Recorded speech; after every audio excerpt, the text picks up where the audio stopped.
Shumander got nailed by a Helios fired from the Arsenal bird. Mega Woman 9. So yeah, when I went to scroll my Excel document, it crashed OBS and VLC. So I'm gonna have to be careful with this. Luckily, the Christmas music kept playing. So we're talking about Control Override. Control Override was a game, and that's about it. The only game I've played on your list is Tetris Effect. Again, if you wanna talk about it, post in my thread. You don't have to have a mic. I will just drag your chat window on the screen, although that might crash me.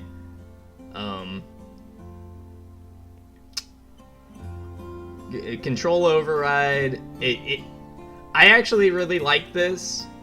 It's a basic puzzle game, and it reminds me a lot of the kind of shit that would be on like Newgrounds or something, or a Newgrounds style website.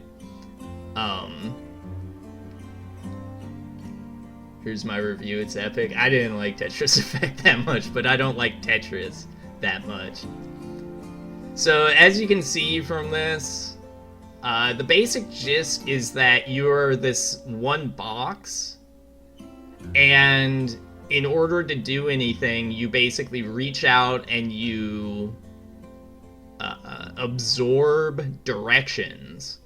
So, you know, there's the 4 cardinal directions, and if the ability to use one of them is is in your line of sight, you can use your mouse to drag out like a little connector, and when you do that, then your little box acquires the ability to move in that cardinal direction. So you've got left and right, and then you've got up, which lets you jump, and down, which lets you go through platforms.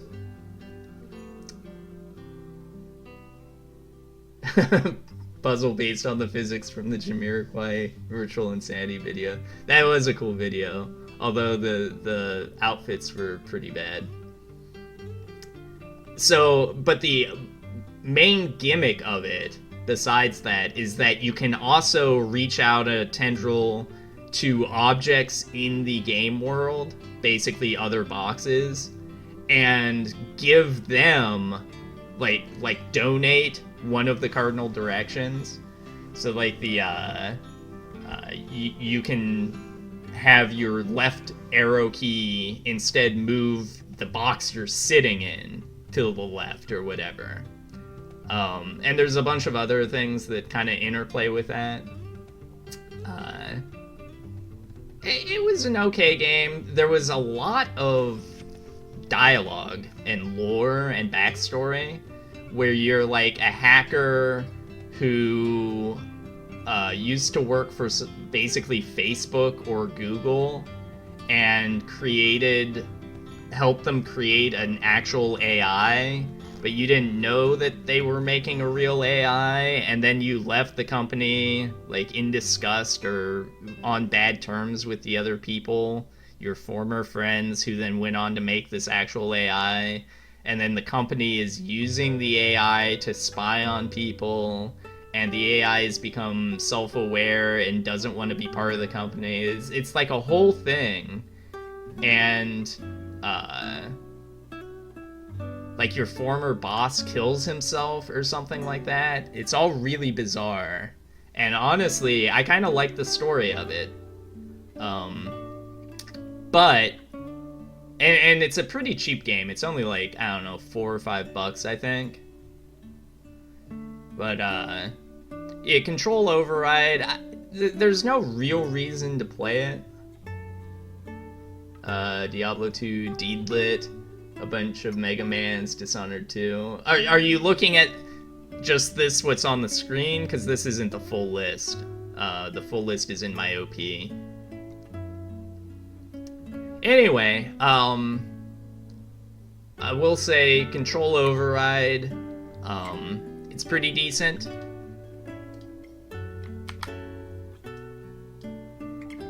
and that gets it the top spot. Control Override is my current number 1.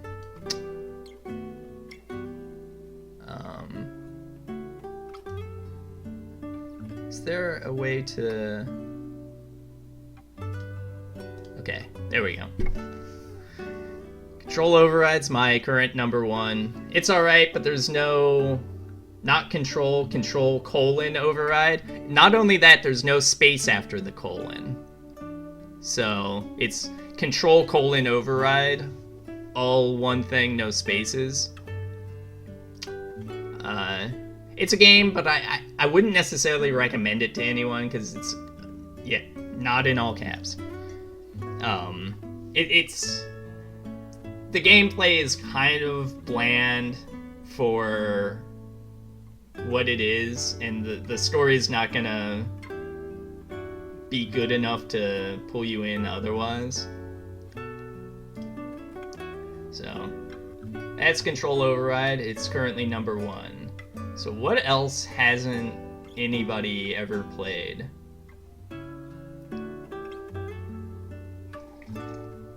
I'm gonna leave Ertugrul Ghazi in case Haffel wants to talk about it. Neosense. Pull that up. Neosense is one that I streamed.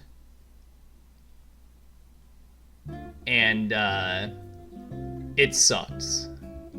It is not a very good game.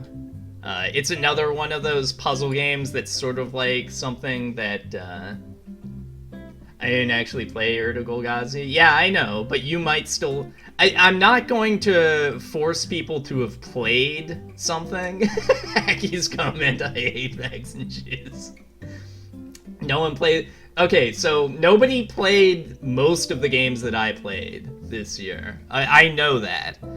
But people might have something to say about it. I'm not going to force people to have played the games that they want to talk about if they want to talk about it. That would be silly. Well, at these mechanics. Yeah, this was a much cruder puzzle game. Not nearly as fun as Control Override. Maybe a little more creative mechanically. Well, not even that. It just did not work out well. The wheelchair was actually really terrible to control. You have these weird hexagram puzzle things between some levels. You have boss fights in a puzzle game, which were honestly the best part, but they still weren't very good. And then, of course, the character designs. Not all of the character designs are completely terrible, but the main character is really, really bad and has, like, egregious Tumblr nose. Like Henry Hatsworth. Honestly, I think some of my favorite boss fights in a puzzle game or, like, in a stealth game were in the first Origami game, which is, like, a third-person action stealth thing. Yeah, I like those because they were very much about, you know, doing the stealth mechanics. This is not... Hang on a second. Mac, come here. Mac. Mac. Mac. Go lay down. Go up. Bunch of bullshit being delivered, so the dog's gonna freak out every once in a while. Third-person mutual free blastinator. Yeah, I'm kind of curious about Origami 2, but I'm not gonna pick it up right away. But that's enough talking about that, because Neosense is pretty miserable, honestly. I'm gonna put it at number 2 under Control Override. And move on. Not a good game. Alright. What else?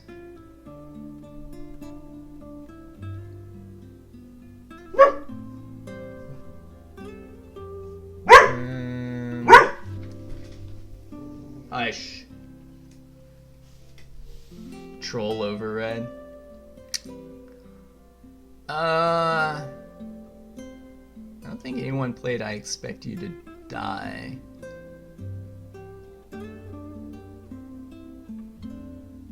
Let's see. Crown Trick Haffle played, but I don't think Haffle's gonna want to talk about it. So.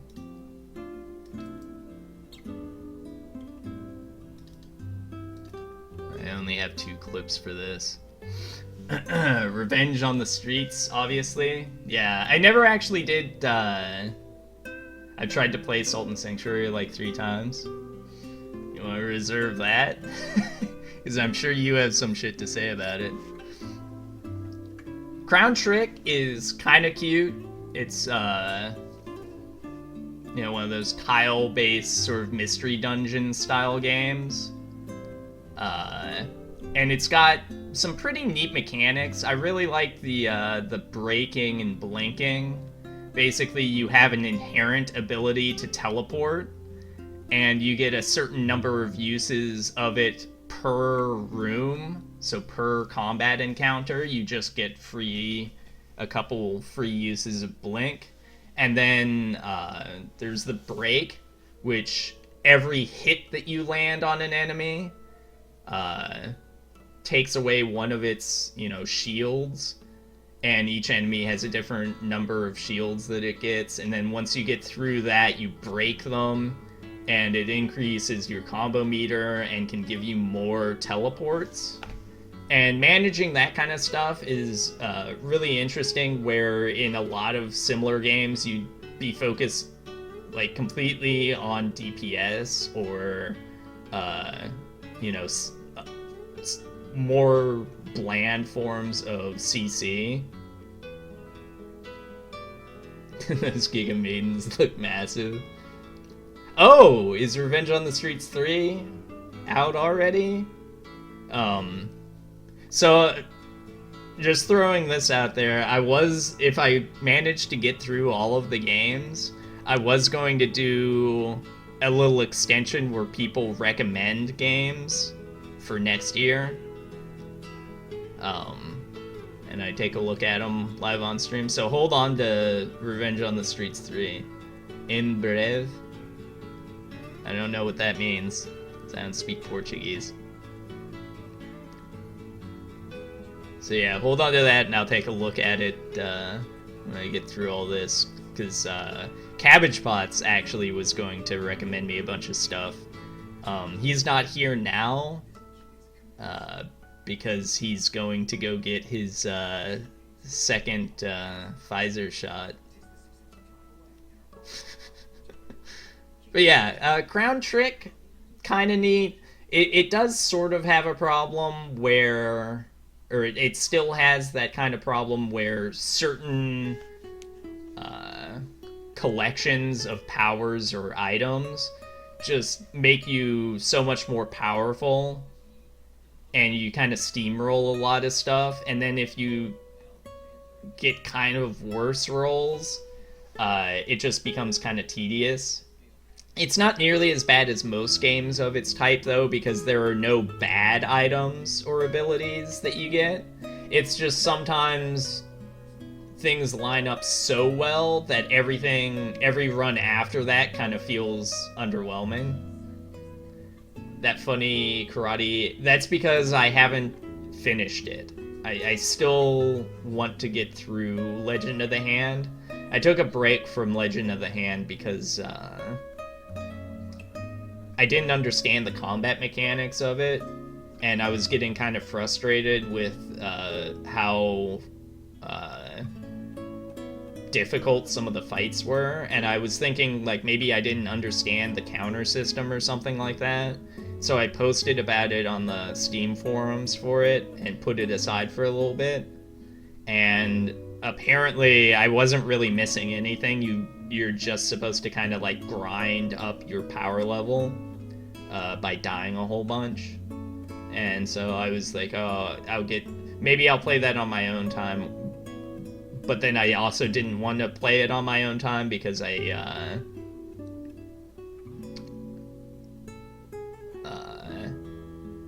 I knew the cutscenes were the funniest part of it, so I just haven't decided completely what I want to do with it. Nothing's on this list that I haven't finished. That was there's a bunch of games that I am either like actively playing, or have played some or most of that I have not written about, and I don't do that because I want to get all the way through a game before like definitively saying anything about it, especially if I am planning to say like whether or not it's worth picking up, for example. And there are some exceptions to that. I've made exceptions for like multiplayer games before, but I don't play a whole lot of multiplayer games. So anyway, the Crown Trick is neat. It's fun. I think it has good art, and some interesting mechanics. But even though it's got like a hard mode, which I think Haffle played some of the hard mode, it apparently wasn't too interesting. And it's got enough like little flaws that I would say it's not necessarily like an absolute pickup, even if you're really into Mystery Dungeon games. But if you are into Mystery Dungeon games, then this is probably worth checking out on sale at some point. It is Chinese. Crown Trick is okay, but I won't ever play it again. Yeah, I'm pretty sure it's Chinese, so that might be a warning shot. But I will say this: it is more interesting than Control Override.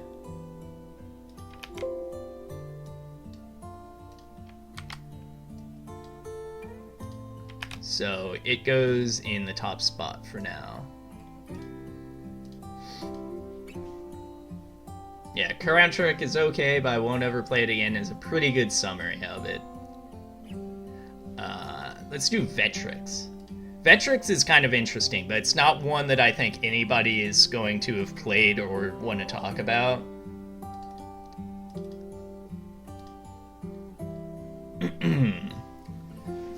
Vectrex is a VR game. It's one of the first VR games that I bought for myself after I got my first VR headset. It's cheap, it's pretty low impact, and there's honestly not that much to it, but there's enough going on that I think if you have a headset, it's probably worth checking out if you're into Tetris.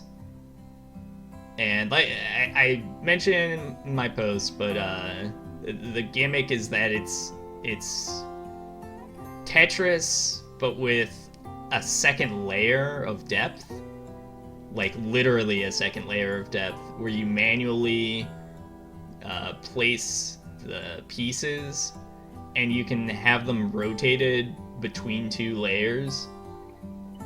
This looks like it could be in the Racial Justice Bundle. I mean, anything can be in the Racial Justice Bundle. Yeah, it's not as fast-paced as real Tetris, and I mean that's mostly down to what VR is. Like you can't really do anything too fast in VR, which is a big problem with I Expect You to Die when you try doing the speed runs, for example. Really fucking annoying trying to do anything quickly in VR, much less quickly and precisely. The L-shaped Tetris block is Mexican. Well, that's one thing that I thought was kind of interesting on a theoretical level, was that because you could rotate into a third dimension, there's actually no difference between the different S-shape and L-shape Tetris blocks in this. And there is a completely new, what do you call it, tetrad, which is basically a corner piece that sticks out into the third dimension. This is all fucking Zuckerberg's fault. Yeah, this is pretty meta. Vectress, I don't know. If you have a VR headset, I'd say pick it up. Now, here's the question. It's not as good as Crown Trick, I don't think. But is it better than Control Override? Because Control Override is, again, one of those things where I'm not actually going to recommend it to anyone, but I'm kind of happy that it exists and that I played it. But I think I like Control Override a little more, because it feels more like a callback to, like, old Flash gaming stuff, as opposed to something that's kind of an excuse to develop for VR. Mac, hush. Mac, there's nothing. No. So. Hush. So I'm actually gonna put it below Control Override. God damn it.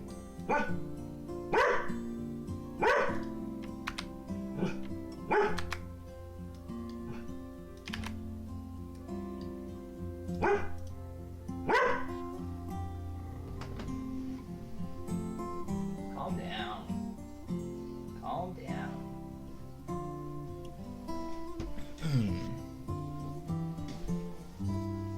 All right. Good dog. Don't encourage him.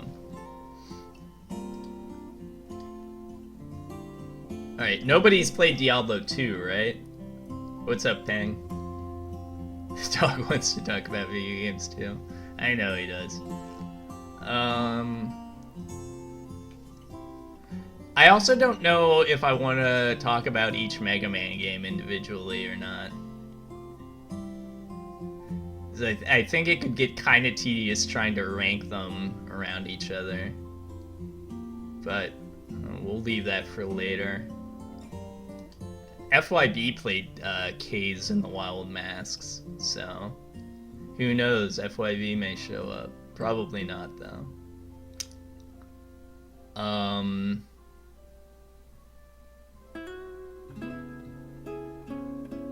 They should make a Mega Trans Man, also they were black.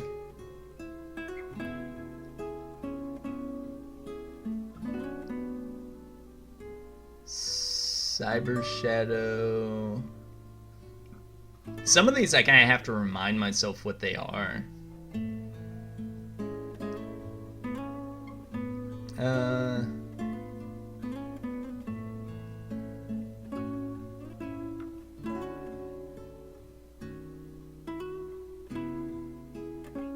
Alright, I'm gonna take Dragon Quest. Dragon Quest is one that I'm sure a lot of people have played and have opinions about. Time to get FYP to talk on stream.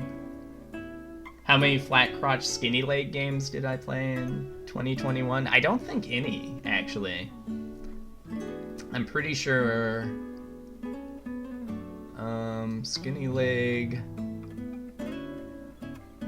flat crotch skinny leg.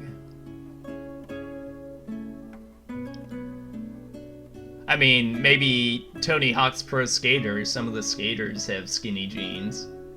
You played the original Dragon Quest? So I actually, for the thread, I wrote about, I played the Android port of Dragon Quest 1, which is not what's being shown here. Obviously, I did not record footage from my phone while I was in the bathroom. I'm instead showing the NES version, which was technically called Dragon Warrior because of copyright issues. I too had the cartridge. Well, Buff, well, I guess we're talking about it here now. Mobile JRPG ports are concentrated evil. It's pretty bad as far as stuff like that goes. Sultan Sanctuary is Skinny Leg Flat Crutch. I guess so, yeah. So that clip right there that just played shows one of the big things that's a difference between this and the mobile port, which is the mobile port doesn't handle the quests well. In Dragon Quest 1, most of the quests are you just like finding certain tiles by talking to NPCs and getting clues about stuff. And, you know, like in an old game, you can search each tile that you stand on. There were plenty of examples of WRPGs that this copied from that were way better. Yes, there were. That's indisputable. But what's special about Dragon Quest 1, is that it was running on a console, like a fairly low-powered console, and looked really identifiable. Everything was really identifiable and clear, and you didn't need to know a lot of the stuff that was going on in the background.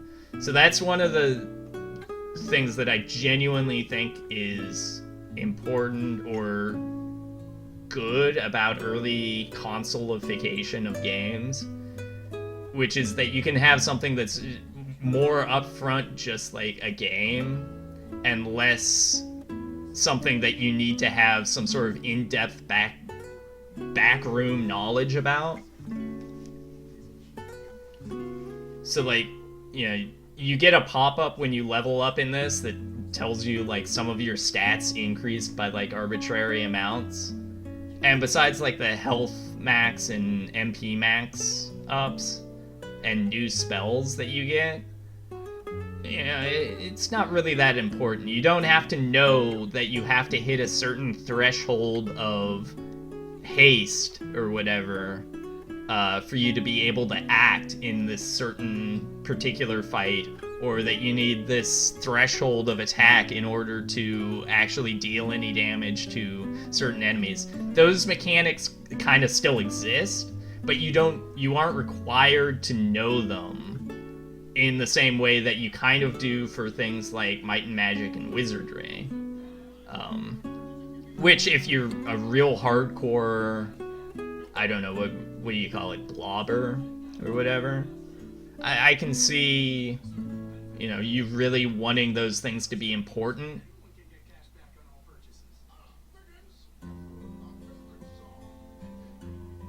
But as far as popularizing JRPGs and formerly CRPGs,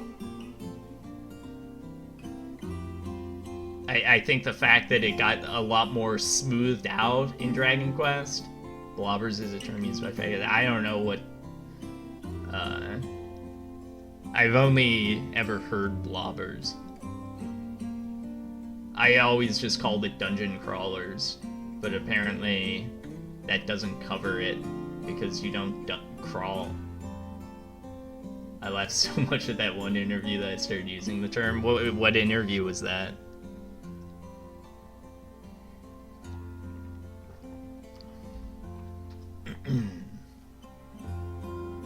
Halfle was right, it's something Germans say. Dungeon crawlers is the correct term? Okay. I'll use dungeon crawlers from now on. What's up, Buff? What did you just realize?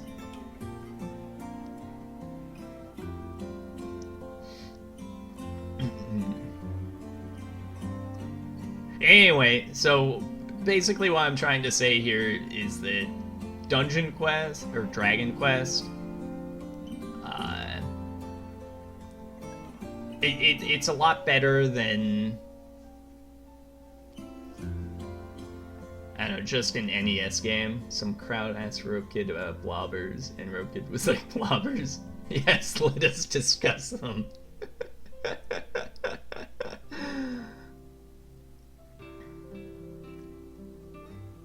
That's awesome. Why was he asking Rope Kid about blobbers? What was Rope Kid doing getting interviewed in the first place?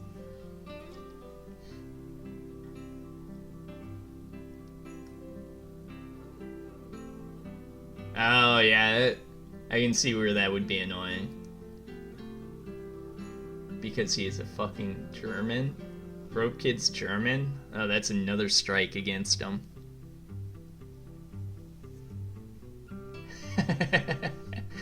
Why? He's never worked on an RPG.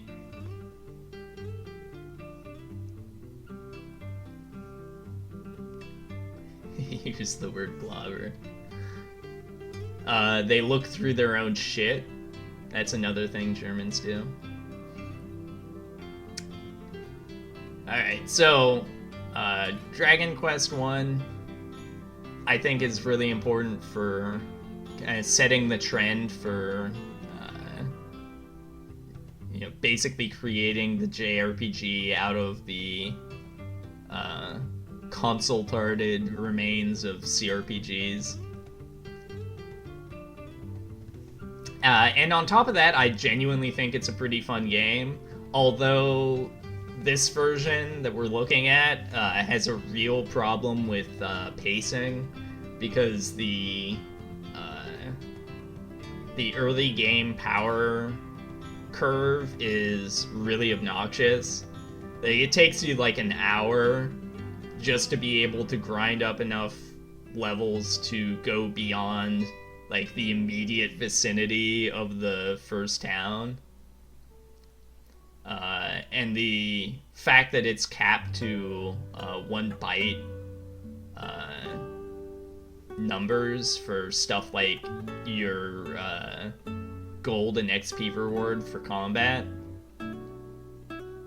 you absolutely had to grind. Yeah, you had to grind a lot because you were capped at 255 gold for combat reward, and literally nothing even gave you that much gold.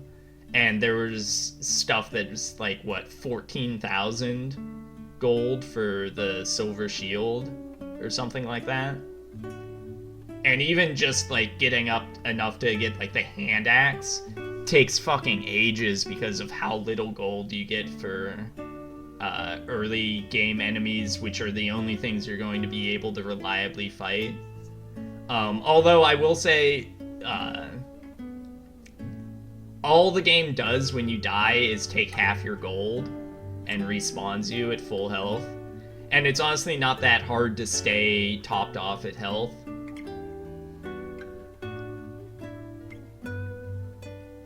They still spend 15 to 20 minutes fighting Mel Slimes, yeah. Honestly, the Dragon Warrior 3 speedrun is one of my favorite speedruns because the guy basically spends like 20 minutes setting up this really bizarre, arbitrary series of inputs in order to basically break into the game's memory and edit his own inventory and very carefully manipulate the RNG seed until he walks away from the starting town with a party full of dead people and finds a certain location where he instantly kills a bunch of liquid metal slimes, and then it's literally like 13 minutes of him watching the level up screen as every character goes through a bunch of level ups. Really funny. That's not even a task. It was the guy who made the task, but he was doing it manually with like a spreadsheet for all of the different things.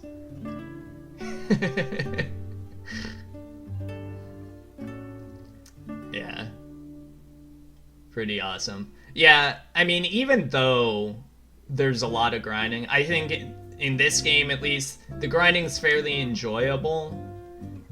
Part of it is that you don't really have a lot of stuff that you don't have to deal with, like status ailments aside from sleep.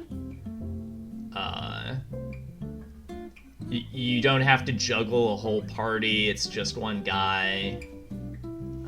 You don't have a whole lot of equipment and statistics and stuff to keep track of. It's literally just, you kind of whiling away a couple hours, getting strong enough so that you can beat up a dragon. And that really distills it. And even though later games are definitely better and, more fleshed out, more interesting, I still always have a soft spot for this particular one. And I think a huge amount of it comes down to the graphics. And honestly, this is one of those cases where the NES version versus the Famicom version is a little stronger because they actually have directional sprites. In the Famicom version, your guy is just always facing down. In this version, he has 4 directional sprites, which is cool. And of course, the monster designs are iconic. So, Dragon Quest 1.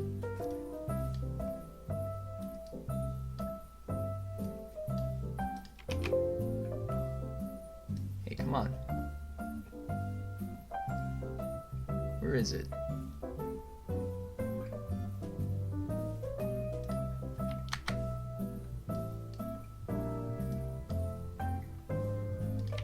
Dragon Quest is the best game.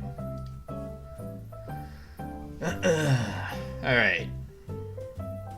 What's another one that no one's going to want to talk about?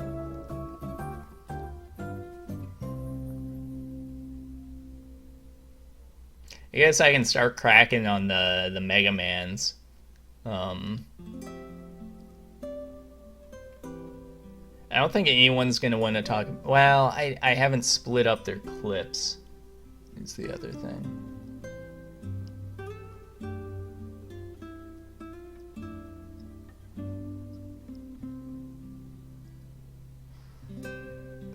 Grime, I don't think anyone's going to want to talk about. That's a good one. Well, that's a good one for this. Alright, Grime is Metroidvania. They should be inclusive. Rename Mega Man to Mega Folk. Oh, this is lagging out now. I might crash again soon.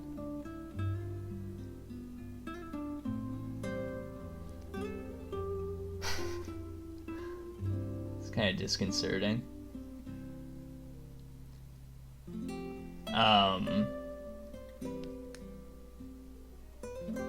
Yeah, Grime was okay.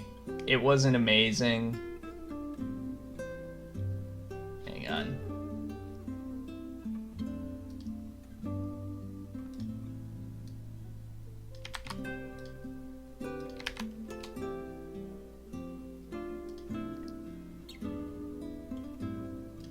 Okay. I just invited Car Wash in. So, I know a couple people played Grime. I know Phallic played the demo of it and shit on it when the demo of it first came out. And I get it, because it's got a really, really bad opening. And it's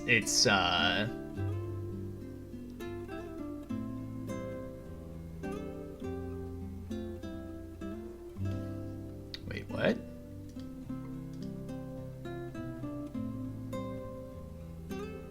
That's just a video of Grime. No, I'm talking about it.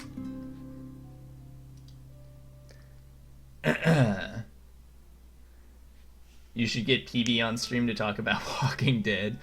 I don't think he's around right now.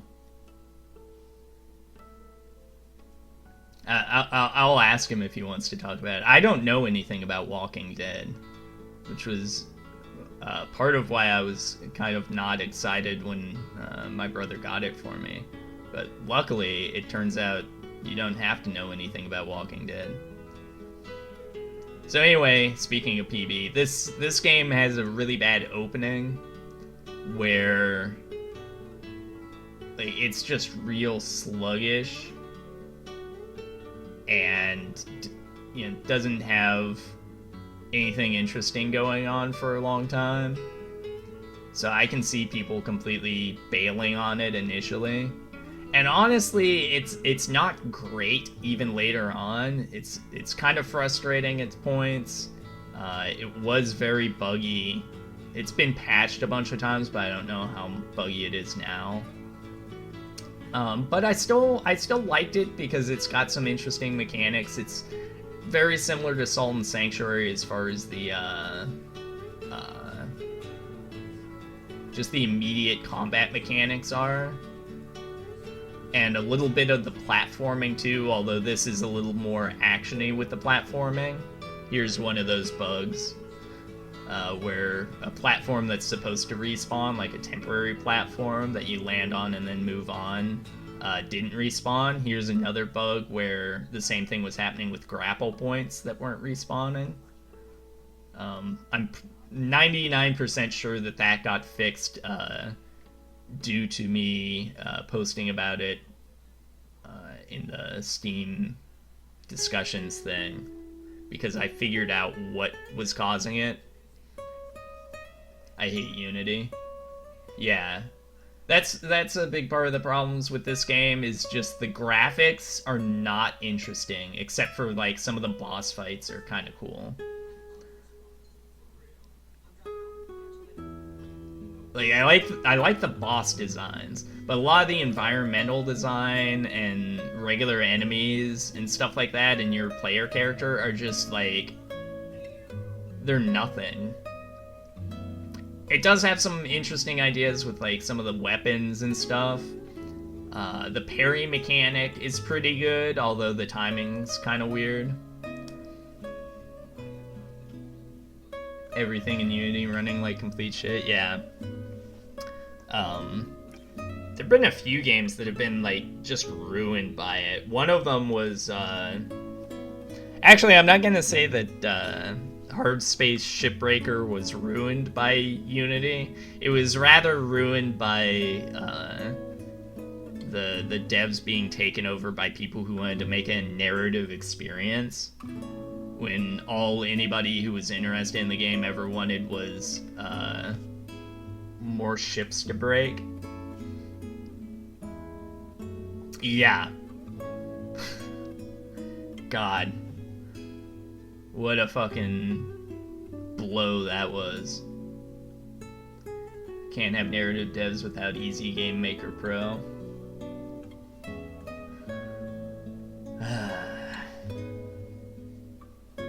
If the bar to entry was knowing assembly and shit. Well, if the bar to entry was knowing assembly, I mean, nothing would get made. The only thing that would get made would be like CHR $143.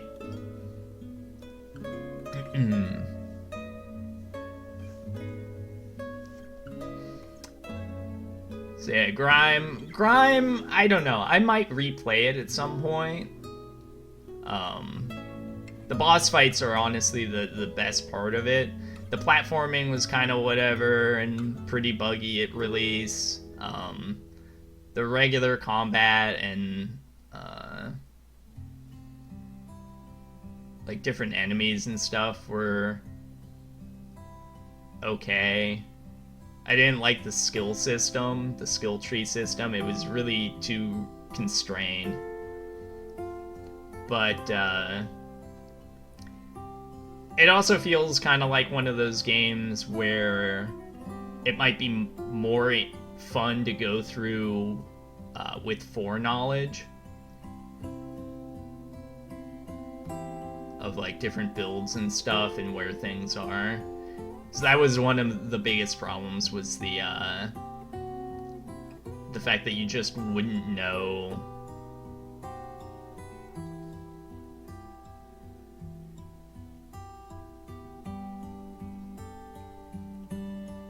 Sorry, I got lost in my own gameplay footage here. Where you just wouldn't know where the map crystal was, and that was the only thing that revealed the map to you. Like, the map was not revealed to you as you went through an area. You had to find a crystal, and so you would go to the map and it would just be black, and then the icon for your player. And then they added, like, little streamers that would go towards the crystal when you got close enough to it to, like, key you into where it was.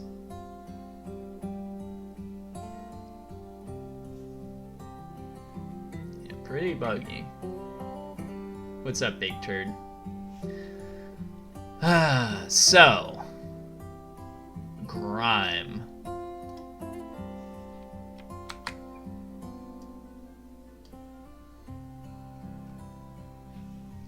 Where does Grime go here? I liked it a little bit more than Crown Trick, but I don't know. I think there's fewer people who would want to play Grime than would want to play Crown Trick. What are you doing? I'm ranking all of the games that I've played this year.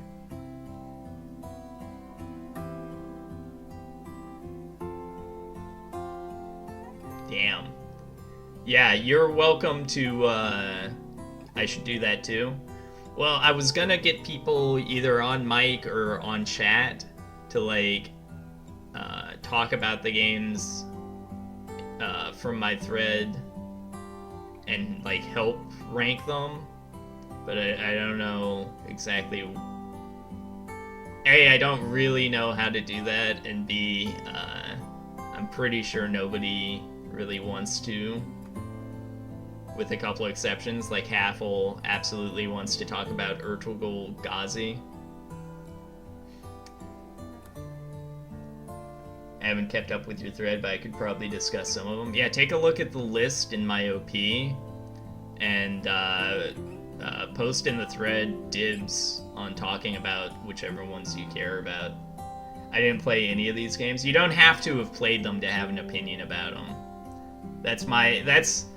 If that were required, like, I would literally not be able to post it somewhere else. No. I'm not gonna post it somewhere else. I think I'm gonna put Grime above Control Override, because this is more of an actual game than Control Override is, and below Crown Trick, because Crown Trick is a lot more polished, and honestly, I have more chance of playing through it again. If you stop posting, you die. I'm not posting right now. I'm recording or streaming. I'm trying not to post on Bad Game. You don't have to post, but you can go look at the full list and tell me, and I'll post it. Cabbage Pots is banned, and I'm gonna make him join in on this. Do you have a video of Grime? That's what's playing right now. This is a compilation of all of my clips that I recorded for Grime. Chapo said, JRPGs are bad, and everyone was not only earnestly reacting to them, but agreeing with them. Jesus. Like, Borscht was the most prominent voice. Borscht needs to get raped. Why hasn't Cabbage Pots died yet? Cabbage Pots still has health insurance. As an independent creator. Borscht is cool, but he posted a picture of his balls on YCS. Borscht is cool, and he posted a picture of his balls on YCS. Okay, so... where's Grime?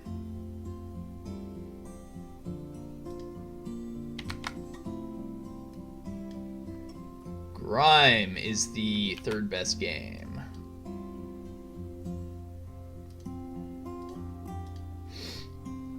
Alright, let's do one or two more, and then I'm gonna take the dog for a walk. I saw the picture, and I'm gonna say no, not at all. Why, were his balls really fucked up?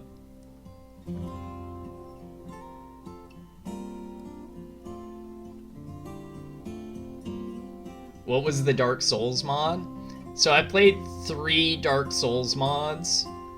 I played Dark Souls 1 with the Age of Sunlight mod, which was pretty good. I played Dark Souls 2 Scholar of the First Sin with the Tales of Drang Lake mod, which was not very good, and honestly didn't have much to it. Plus it was Dark Souls 2. And last year, or no, this year, I've played the Convergence mod for Dark Souls 3, and I've actually played through it twice now. I just replayed through the Convergence mod, the newest version of it. So I've got a lot of shit to say about that, if you want to call dibs on one of those. I played a handful of these. Yeah, I'll go up to the top. Tony Hawk's Pro Skater 1 and 2, Revenge on the Streets, Crown Trick, Hero Spirit, Cathedral, Cyber Shadow, Room VR, Lego Star Wars, Vectrex Super Hot, Breath Edge, Super Hot VR, Walking Dead Saints and Sinners. That's the Walking Dead VR game, not the Telltale game. Super Hot, Mind Control Delete, I Expect You to Die, Diablo 2 Tetris Effect, Record of Lodos War, Deedlit and Wonder Labyrinth, Lego Star Wars 3, Control Override, Dragon Quest, Receiver 2, Dark Souls, Age of Sunlight, Urtugal Ghazi, Mega Man's 1 through 10, Yakuza Like a Dragon, Dark Souls 2, Scholar of the First Sin, Tales of Drang Lake, Resident Evil Village, Convergence mod for Dark Souls 3, Loyalty and Blood Victor Origins, Salt Sanctuary with the Resalted mod, the shitty VR port of Myst, specifically the shitty Quest 2 port. Let's play the Record Lodos War TTRPG. That sounds good. Elder Lilies, Quietus of the Nights, Mega Man 11, Kaze in the Wild Mass, Neosense, Void Run, Smashing Spirits, Brazil's First Boxer, Blaster Master 03, CHR $143, Superliminal, Monster Sanctuary. I'm gonna try and get Hocus to join me for Monster Sanctuary. Dishonored 2, Forgotten City, Deathloop, Half-Life Alyx, Echoes of the Eye for Outer Wilds, which I don't know if I'm gonna do anything for that. Arthurian Legends, which... Who called dibs on Arthurian Legends? Was it Buff?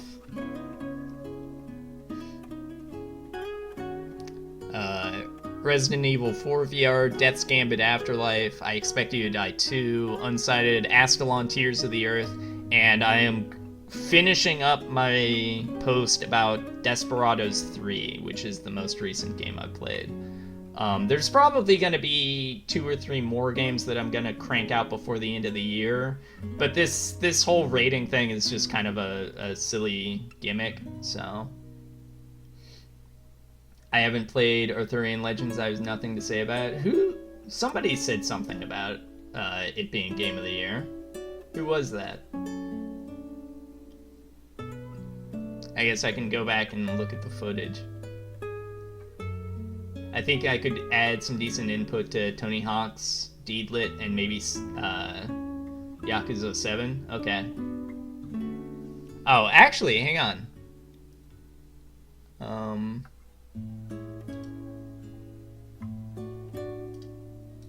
How do I insert... How do I insert a column? Insert...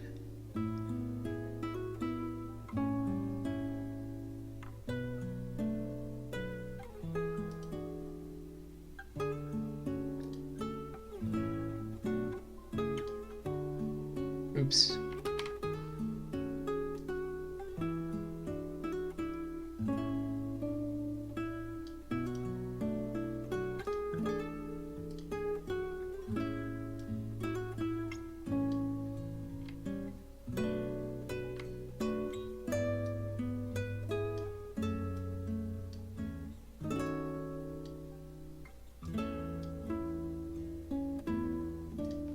I'll do it like this. Featured.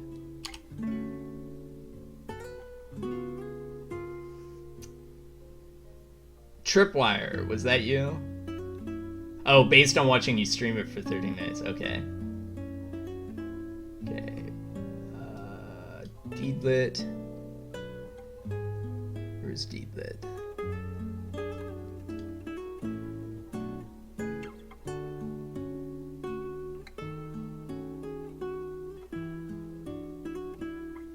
I don't see it. Oh, here we go.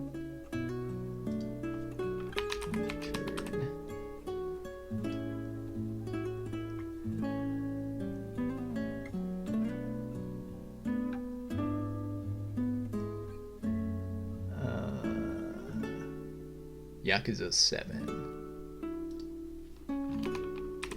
Big turd. Okay. That's how I'll do it.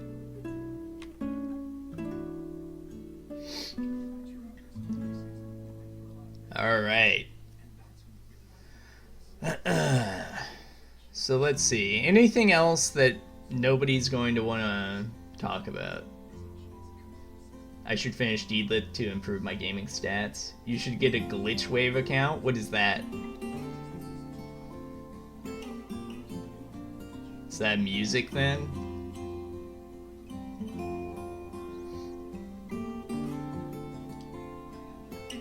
The Brazilian boxer game?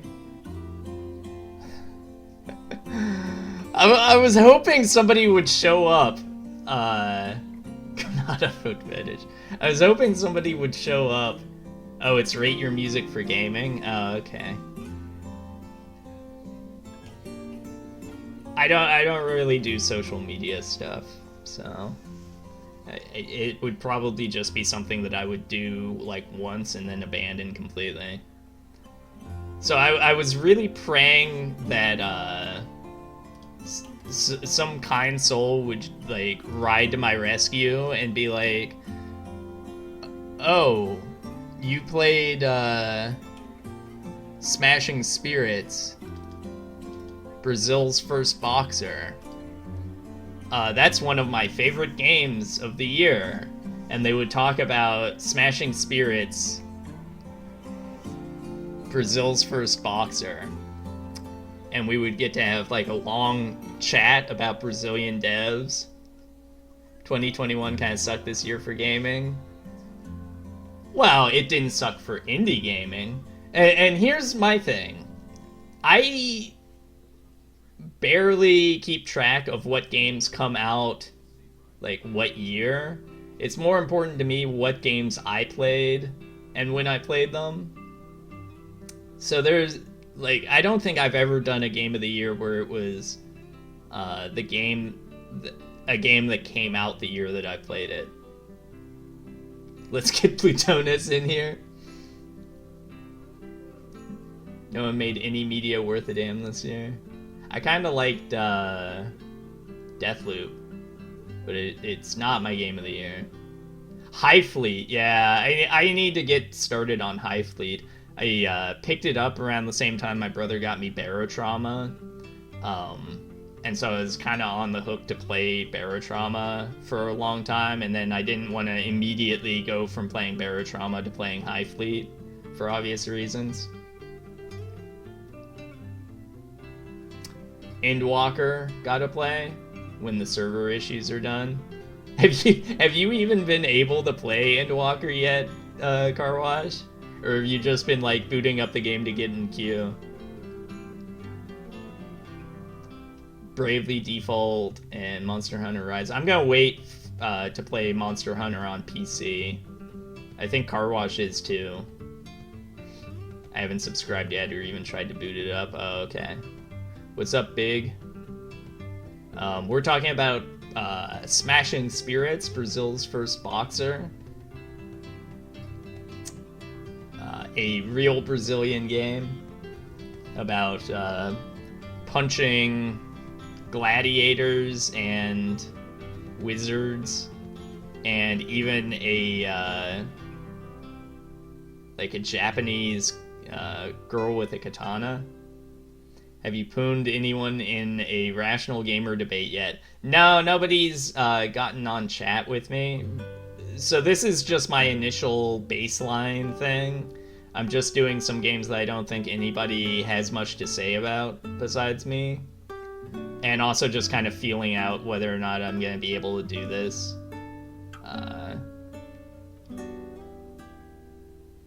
Monster Hunter Rise was my first Monster Hunter game, and I could probably write a lot about what I enjoyed about it. I feel that way about Monster Hunter World. I really, really loved Monster Hunter World, but I don't think I would ever get into the full series. Like, I know Car Wash, I think you said your first game was Monster Hunter World 2, and then you played through all of them, basically, or a bunch of the older ones, like Generations and stuff, because you got super hooked on the series. But when I went back and looked at like some of the older games, they were just kind of missing some of the stuff that I really liked about Monster Hunter World. Like, I really liked the really dense environments. And stuff like that, but didn't finish them. Well, also, I don't think Monster Hunter games are really things you're supposed to finish outright. It's everything I hate about Jap games. My gay little thank yous.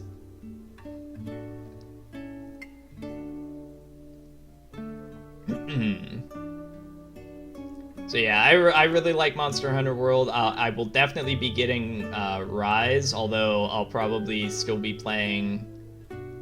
Is Rise coming out before or after Elden Ring? It's about the same time, right?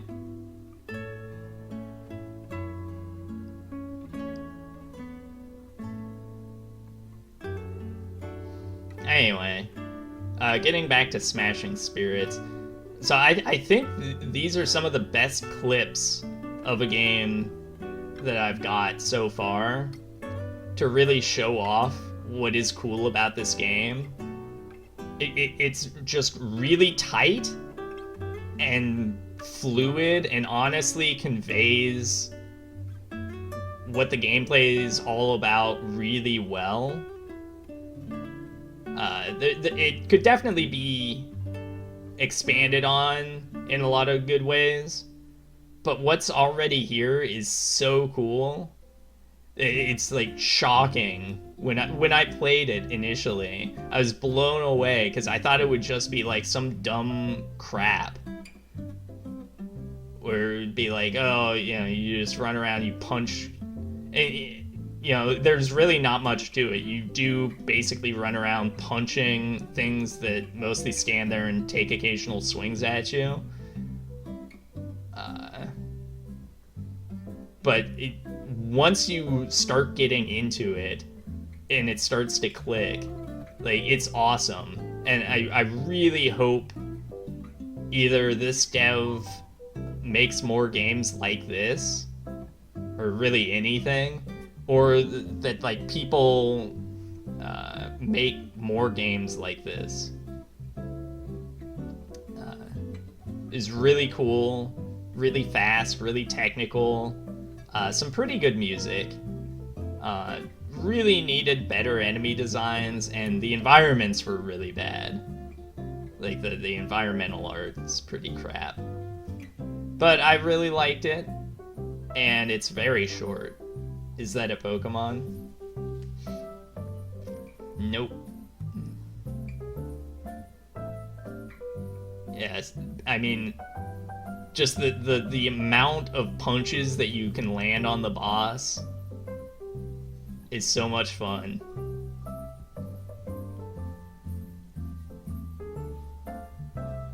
Really cool game. Now let's look at this. Is it better than Dragon Quest? Yes. Yes, it is better than Dragon Quest. Dragon Quest has forced grinding. It's old. If you're playing it now, you're probably playing it either on an emulator, where you're just gonna like save state everything, save scum everything, or you're gonna be playing it on like your phone, which is shitty for reasons that I mentioned. And not many people are ever going to go back to playing the first one. It's old. It's surprising that there's games worse than Dragon Quest. While Smashing Spirits is new and fresh and exciting. Like, I was genuinely hooting and hollering pretty much the entire time I was playing this. Well, maybe not the entire time, but a lot of the time when I was fighting the bosses in this, I was hooting and hollering.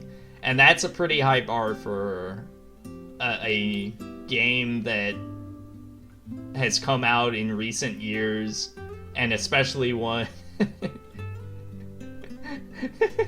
and especially one that nobody knows fucking anything about, and that nobody will ever think about or speak about for the rest of time. It's literally just me and like 2 Brazilian brothers, I think, who have like any fucking concept that this game exists. And so for that reason,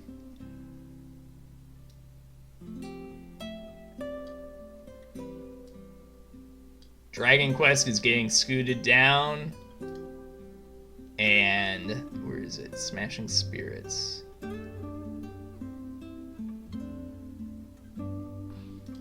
Smashing Spirits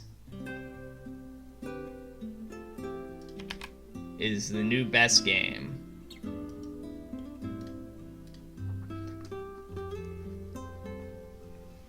Hipster scumbags' excuses for not playing video games. Alright, let's do one more. My throat's getting dry. Breath Edge. Breath Edge, I don't know if anyone played. The only person who showed any interest in it was Endrite, and he's definitely not coming to talk about it. So I guess I'll get rid of Breath Edge here. I would love to play, but the last time I played Gothic 2, I forgot to eat meals, so this would definitely destroy my marriage. Yeah, that's a pretty bad excuse. Alright, Breath Edge. Breath Edge is a survival crafting game where you float around space, smash crates and bundles of garbage, and pick up metal and ice. And then you take them back to your base and craft them into things that will help you survive and craft longer. Pretty boring. But the main gimmick with Breath Edge is that it's Russian and tongue-in-cheek the entire time, or most of the time. And honestly, the humor was probably one of the highlights of it, to the point where I was like pleasantly surprised with a lot of the jokes, which is incredible since they were all apparently translated from Russian. A lot of the humor came through, at least at first. It looks like Subnautica, but in space. It's very similar. So the main thing is your breath meter, which is to the right of your health bar. You have an extremely, extremely limited supply of oxygen when you first start. And basically, as soon as you leave your capsule and go out into actual space, your little escape capsule, you have like 30 seconds to do everything and then get back inside. And so you're on a really short leash, and you have to craft upgrades to your oxygen meter.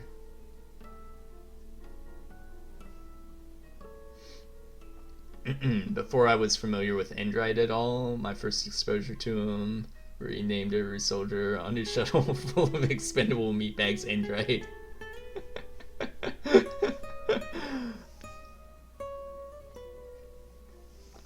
Did they have like some sort of actual beef or something? I wasn't aware of the Tinksorg Endrite feud. I'm friends with both Tinksorg and Endrite, but they've never talked about each other to me. I always liked Hip Scum, but he's become a complete parody of a normie. He was always pretty normie. I don't know, but it was funny. Tinksorg is a jerk to everyone. Tinksorg is a sweetheart to me. He adores me, and they game together all the time. Oh, okay. Yeah, I can see where that would breed contempt. Tinksorg keeps trolling me on Steam. Why is he sending you pictures of his sketches of pregnant, slutty nuns? with the learn to draw manga eyes.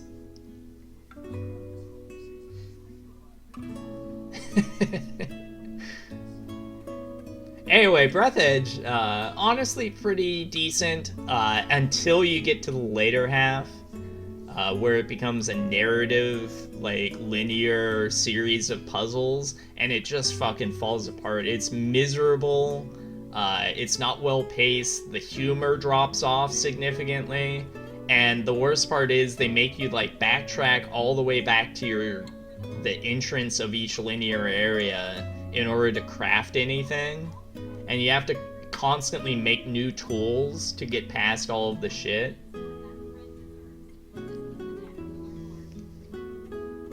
He just keeps sending me photos of cats and asking me if that's my cat.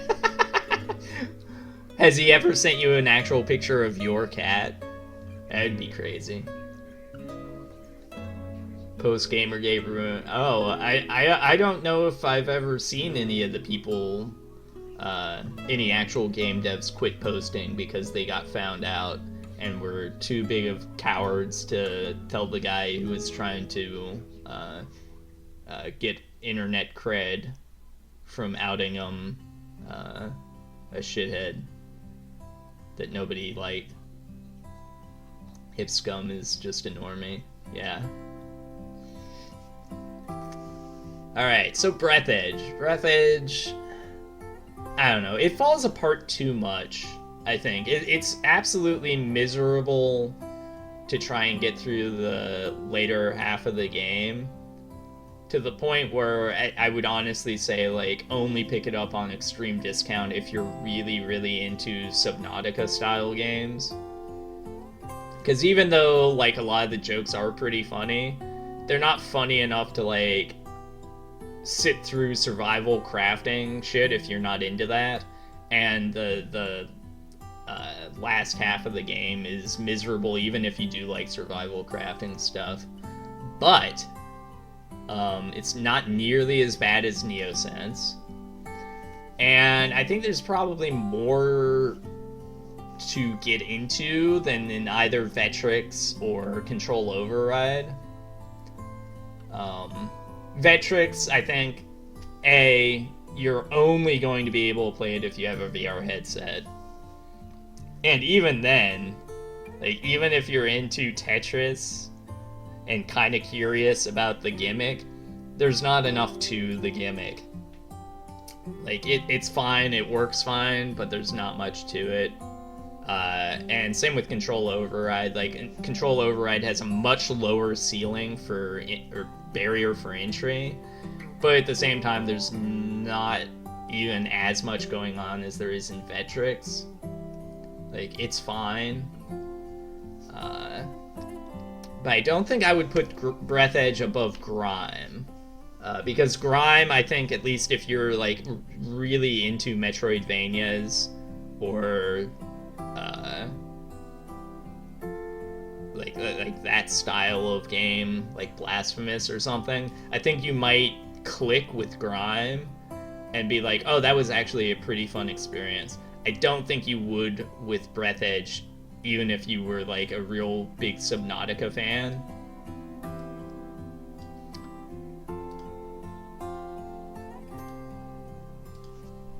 So I'm gonna put Breath Edge at 5 and mark it off. The rat, obese rat man who has sex with rats. The ball is in your court.